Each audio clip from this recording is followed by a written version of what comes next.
Hello again. I'm Don Lange. I'm bringing you another segment of Senior Citizens Present. Now with me today, I have as my guest in the studio, Dr. John Tillie.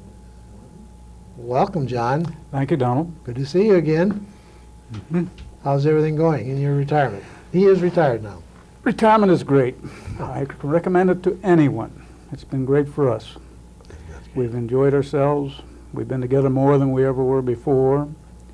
And it's nice to be old and irresponsible. Good speaking, John. Let's start. I like that. Let's start at the beginning. Where were you born?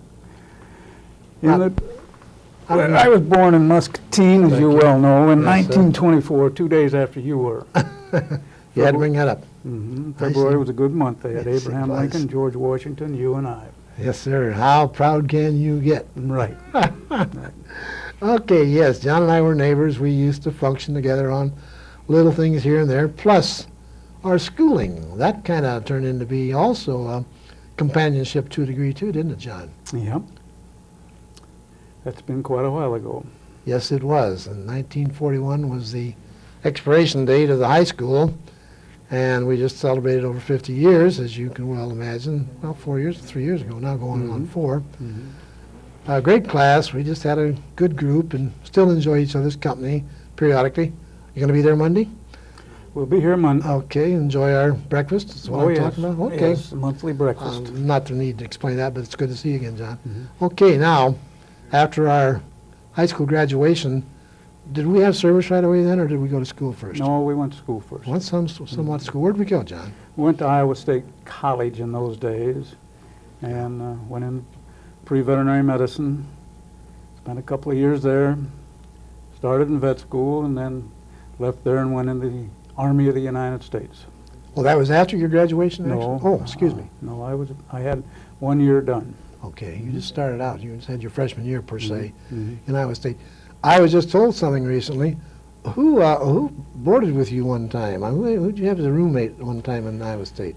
There were 3 of us in a small basement apartment on the west side of Ames. There was Stan Howe and John Kopf and myself.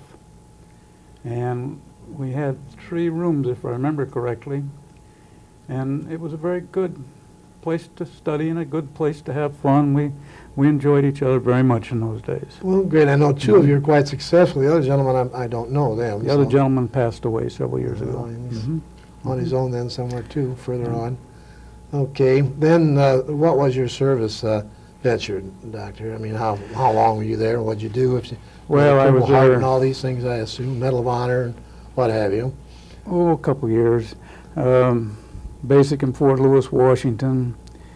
Came the Battle of Bulge, and they shipped us east, and eventually wound up in Italy. In fact, we finished up at the juncture of Italy, Austria, and Yugoslavia. Okay, so you've been And overseas. largely, towards the end, we were directing traffic. We didn't have anything that could keep up with those Mercedes trucks, and they were doing their darndest to get over to us. But that's about where it wound up. Okay, we survived the war. Mhm. We came back home. Mhm. Then we reinvested our talents into the Iowa State College, in as those you days. said. Yeah, graduated in 1949. In fact, we have our 50th class reunion coming up in a couple of weeks here. Mhm. And there were 72 of us in the class. I think we're all still alive with the exception of 8. And most of them will still be there. Well, good enough. We have reunions every great. 5 years, and they're very enjoyable. Yeah. Well, that's great. Your talents of veterinarian, how'd that come about, John? I didn't. How'd hear. that happen to come about to become a veterinarian? Well, I grew up with it. The first veterinarian in the family was a man named Hayes, who had a livery stable and practiced in Emmitsburg. My grandfather came over from Scotland and married my grandmother in Emmitsburg, and they moved down here about 1890. My father came along in 92. My grandfather's first office was at 100 East 2nd Street, and he practiced in the Henderson drugstore in those days. This was quite common. And then they moved various places. They were in the old City Hall on East 3rd Street, and Then Father finally wound up at 208 Cedar, which is where he was when he let me come into the practice. Okay. And we practiced there, and then we had offices on Mulberry, and then finally moved out to the Animal Health Center when we built that in 1973. Okay. And we practiced there until retirement a couple of years ago. Well, good enough. Mm-hmm. If my memory serves me correct, your grandfather's name was John, Mm-hmm. and Dad's name, Robert. Robert. Mm-hmm. Then you are John too in the context, although I don't think you had a middle name differently, so you weren't categorized as being number 2, were you? No, it's been that way for several generations. I Yeah. think I'm 7th. Okay. You mentioned Hayes. I didn't know about that. That's the origin of your Mhm, mhm. being. I see. Yeah, But I my- know you were 3rd generation Yeah. veterinarian. He and my grandfather were a first-class graduate. In those days, I think schooling took 9 months. And then when Dad went to school in 19, he graduated in 17, and they went to school 4 years. Then it got up to 6 years, and that's where it is at the present time. And then when did you graduate, John? What was your- 1949. 49. I think you Mhm. mentioned 49 because, like you said, you've got a graduation coming up time-wise. Having seen an old ad, and I mentioned this to you, it fascinated me. I've never seen you utilize it, but Grandpa had an ad in an old directory showing Muscatine businesses, and he advertised Dr. John E. Tillie, veterinarian and dentist. Yeah, yeah. They used to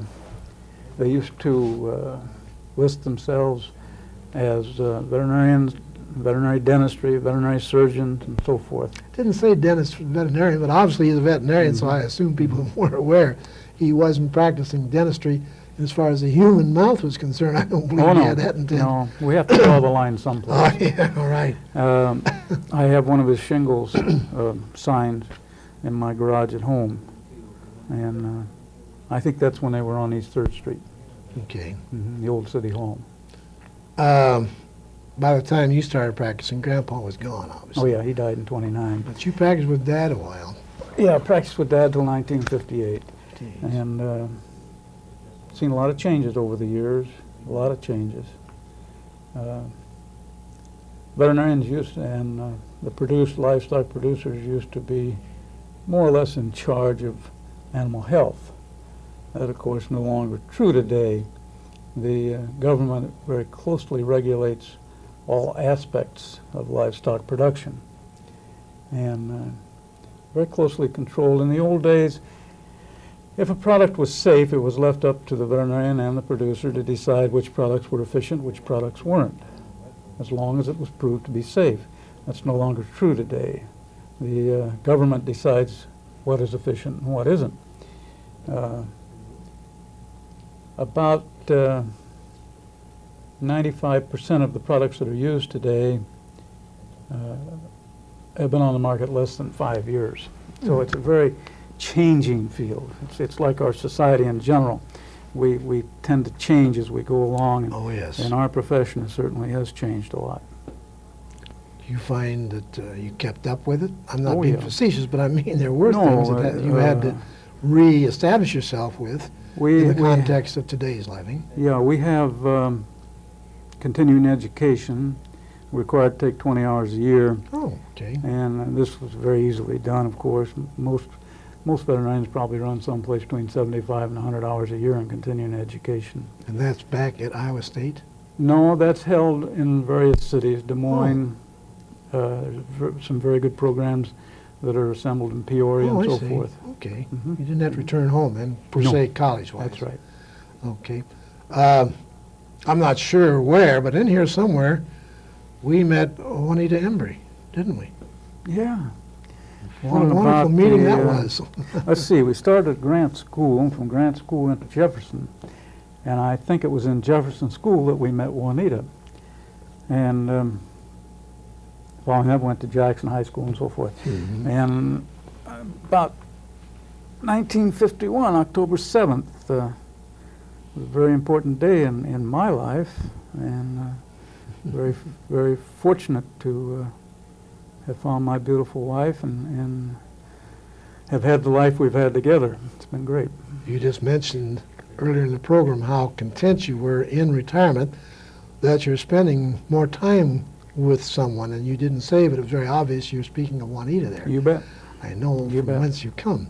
Yeah. And I know Juanita too from school and of course afterwards. Very, very nice young lady. How you ever convinced her, I'll never know, Jock, but you know, you just had Hit her in that. a weak moment. Yeah, I Yeah. see. She was Okay. feeling sorry for me. She's been very active in her life too. I would bring Yeah. this up in the context. I can remember when she was the superintendent of Sunday school at the First Baptist Church. I remember that because we were vying in a contest against them at one time at Mulford, vying for a soup supper or something. The loser had to Something. present that way, and Juanita, Yep. I know, was superintendent at that time. Among other things, I'm sure too, that she. Yeah, she was superintendent twice there. I think she taught Sunday school for well over 40 years and was quite involved, served on various committees and so forth in the church during that time. Yes. Been quite active in the affairs of the First Baptist Church. Well, she's also been active with you, keeping you occupied and happy and serene, what have you. I'm sure that was quite a chore itself too, I'd assume. Actually, we made a pretty good team. I'm not very much up on business, and she is very much up on business. She had a lot of training in it. She worked as J.D. McKinney's secretary at Hines and various other recall positions that. she's held. She worked for Charlie Young for years. And she's a very good business person, and I'm not. That did quite well, and like you said, that Yeah. really worked out quite. That's Yeah. true in my family too, I might add, very much so. Very much so. So then, did we have children? We had two sons. We adopted Roy and Paul, and Paul's local. He's with Hahn. Roy is in Colorado. He's with some oil company out there. Okay. We had several foster children. Douglas Millett was with us for about 15 years, and we had Pam Hahn was with us for 14 or 15 years, and Oh, I so see. forth. And then we had various other Well, you ones. took them in and actually reared them, per se. Those two, yeah. Now we I had other see. foster kids that were in and out as the Quickly, needs yeah. arose, you know. I see. But and quite a few stories on that, but I don't want to get Quite, into that. that's quite equitable of you folks to do that. I mean, it took your time, but you were quite willing to You get a lot more work out the of way- that than you oh, put yes. into it. Oh, yes, I'm sure you would. Mhm. Okay, in the meantime, you opened with Dad, Mm-hmm. and then upon his demise, I think you then worked with Coder for a short Mhm. time, Mm-hmm. and then went into the country area and did your own practice, which I Well- think you had a young man with you out there too at one time. I remember. Yeah, we've always had one or two other veterinarians with us, Surely. with the exception about the last year when I was winding down, getting ready to retire. Any number of them. We had the first one was after Dad left. Why the first one was a veterinarian named Feldman. He was with us a short time, and he had a nervous breakdown. He couldn't take us, and then from there we got Jim Benson. He's practicing over at Toledo now. And we had Dr. Hutchcroft. She's practicing in Las Vegas now. My gracious. And I can go on this forever if you want, but we've always had one or two other veterinarians I in the remember practice. because I did Practices- utilize your services, you know. Yeah, practice has changed a lot. In the old days, it was a single veterinarian. My grandfather used a train to go to various communities around here, and they'd pick him up there, and he'd come back on the evening train. It's all group practices Mhm. today. Of course, you serve the Muscatine County area, I assume, primarily. Well, yeah, Muscatine, Might have mentioned in the Cedars, Louisa. possibly. And Yeah, Louisa, Muscatine, yeah. Louisa, Little and Scott, and then Rock Island, and Well, sure, across the Mercer. bridge, you sure would, certainly. most of the country practice was in Illinois. Something that John and I had occasion to visit, I was kind of kidding him about, at least he didn't have to suffer like MDs did with malpractice. He says, don't kid yourself, I had a lady that was very perturbed with me, if you'd relate that story about the horse. Well, And there she was tried to sue you. Yeah, there was a lady, her husband was a physician in Iowa City, and she had some horses. I think if I remember correctly, 4 mares and 1 stallion up at an Indian Creek stable just outside Iowa City.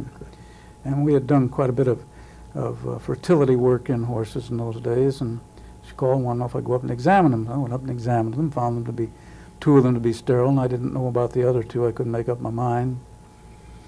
So anyway, that's what I told her. We took some cultures and so forth, did the usual things, and advised her that pregnancies were not forthcoming. And left. That was sum total. Well, about 6 weeks later, why, I got a notice that I was being sued for malpractice, that I had done something wrong up there. Well, come to find out, she sued 19 veterinarians in eastern Iowa, and the judge threw it out as a frivolous suit. It rather surprised me because she didn't impress me as that type of person. You didn't carry insurance anyhow. I mean, I would assume there'd be no need for carrying insurance as an MD is obligated to do Yeah, this, we, didn't it? yeah, we carried malpractice. Oh, did you actually? yes. You actually yes. were obligated to protect yourself in Oh, the yeah. event of something, Yeah. even if it was ridiculous, I Yep. guess. Technically. Yep. Yep. Okay, John has done a few other things casually here and there throughout his life, too. One time he ran for office and they elected him. He was an alderman. Oh, City yes. council. I was elected city council in 63, I think. Okay. And I enjoyed the work at City Hall. We have some fine employees there. We have some dedicated people there. Needed. Hmm? Very needed. Mm-hmm. That's true. I might mention that in the same context, going back a while, my grandfather was the first public health officer per se in Muscatine. And in those days, their prime concern was with milk. And he inspected all the milk coming into town and did some other work. And then my father did the same thing. And then there were some times in there. And then finally in early 60s, they dropped the program. And the state also dropped its program. We had about a 4-year period where no restaurants were being inspected. No taverns, Disasters. nothing. So I think it was in 67 why I was approached, wanted to know if we could do that. Well, that's what I did in the Army in Italy, so I'd had some training, some experience, so we went ahead and became eventually public health officer for City of Muscatine. When I left, I think we had 124 establishments in Muscatine that either served or sold food or liquor. How often did you inspect those, John? What was your duties there? We inspected them twice a year. I see here. It was based, inspections were based on a total score of 100 points. And if you got down around 75 points, then you went back. If you got much below that, you went back in 3 days. And if you did it again on a bad inspection at the end of 3 days, then you either closed the place or else took legal action. Oh, really? You've had that was unfortunate, but I'm sure there were times when that had to transpire in your life with Oh, yeah. being public Yeah. health. You had to return, and they weren't paying attention, and it just wasn't sanitary. No, So therefore, you had to. no. One establishment over here in the mall area, we closed it 6 times, I believe. I remember Lee Osborne, was eating breakfast there, and I walked in, and he says, "John," he says, "are you going to let me finish my breakfast?" Yes, I can recall having run into you in different establishments, doing your inspecting, which was your job. That's what you were hired. You were how long, you were with it. I went to your retirement party at the City Hall. I remember. Yeah, we were there 25 years. 25 years. Mhm. Okay, I can recall that you were. We only had involved in one case of food poisoning in that time, and that was in West Middle School. School. And, Did you inspect those too? yeah, Oh, schools, nursing homes, and so forth. Anyway, they had prepared a turkey casserole and taken it out of the oven, and one pan was taken out early, and the teachers got that pan, and the teachers were the ones that got sick. Nobody else got at least sick. that was better than the students, Than the students, in yeah. that context. Mhm. Better for the Board of Education and what have you. We also had problems, we'd have problems with personnel sometimes. Some of the social diseases would become involved, and we'd have to make sure that they were cleaned up before they could go back to work and this sort of thing.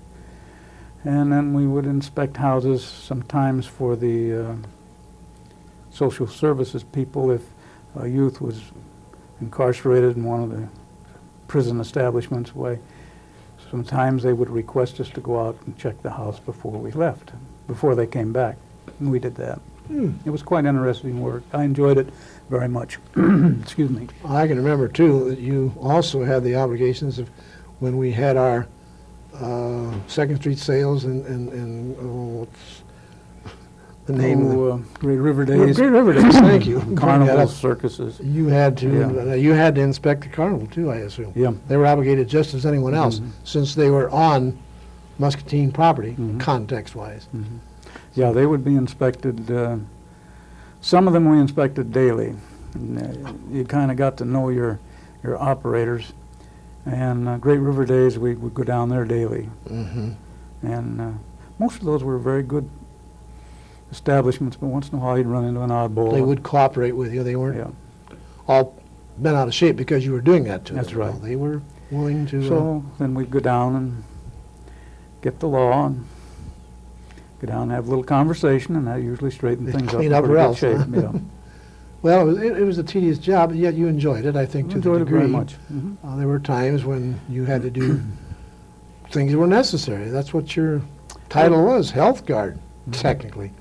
So We've you been had to very, do that. very fortunate. Most of my professional life I've enjoyed very much.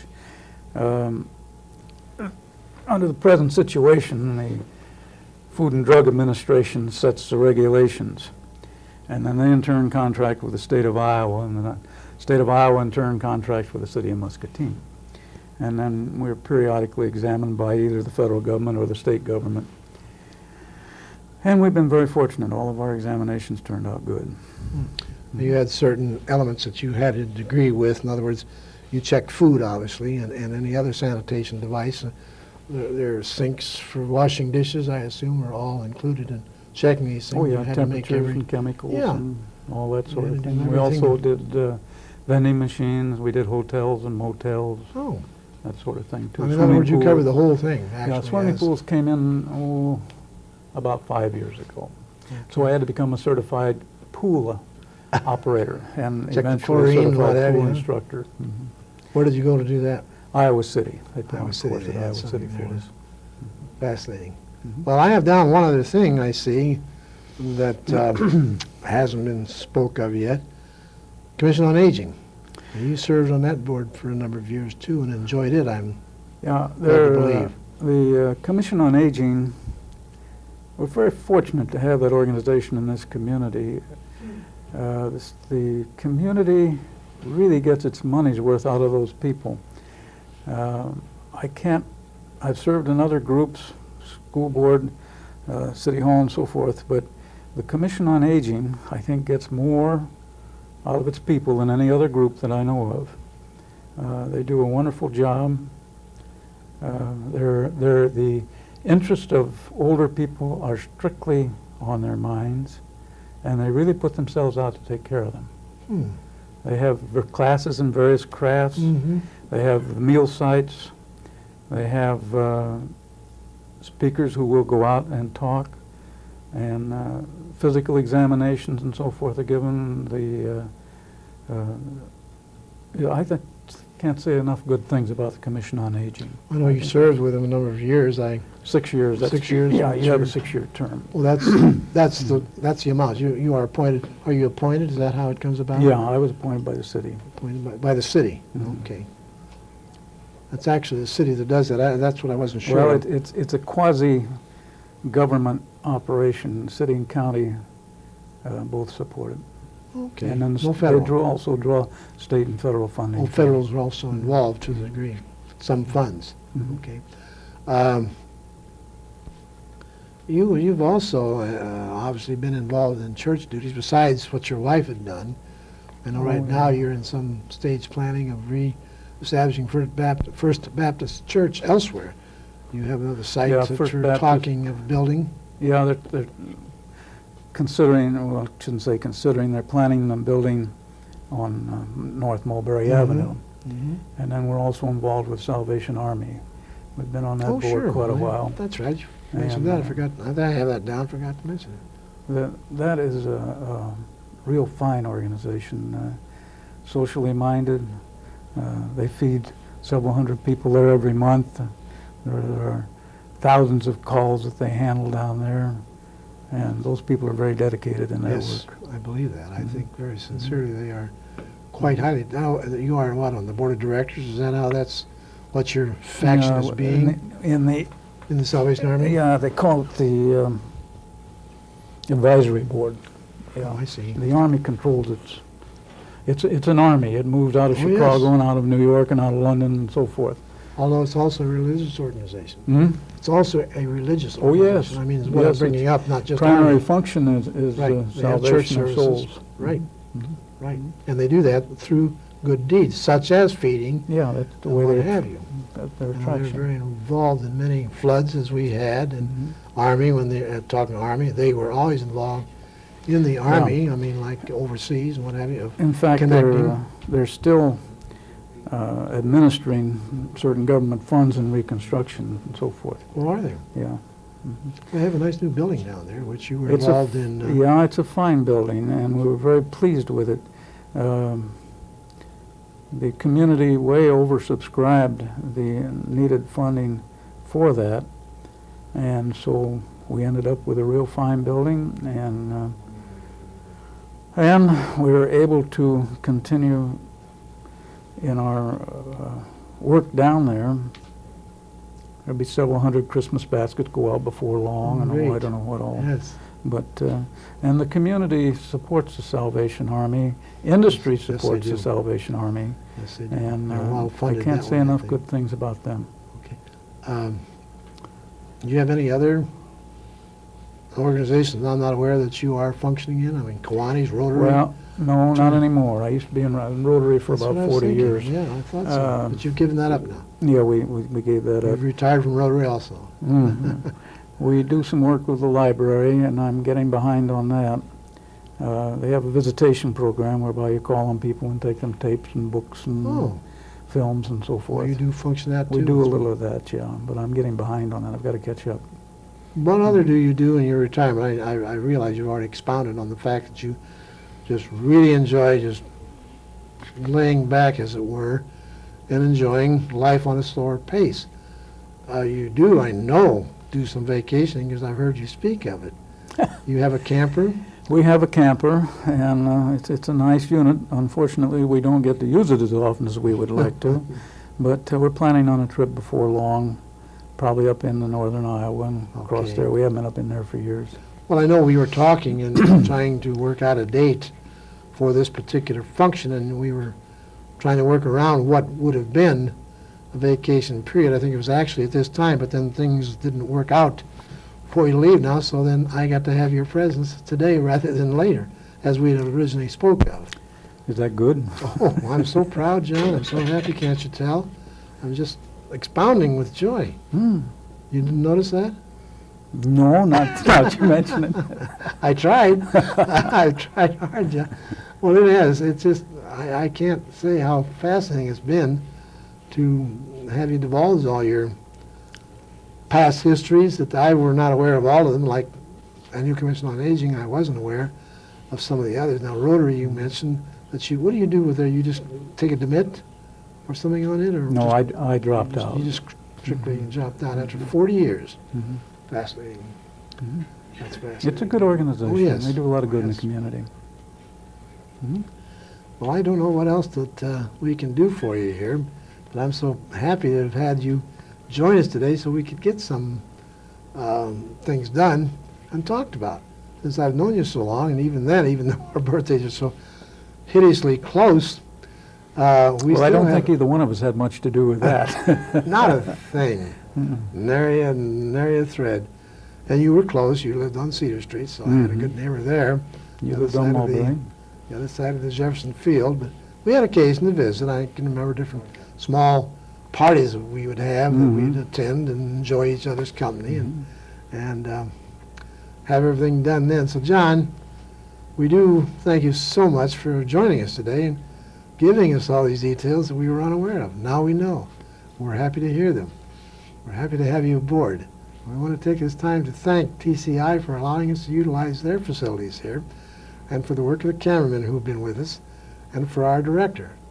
Thanks again, and we enjoy doing this program for you. We'll see you again in the future. Thank you.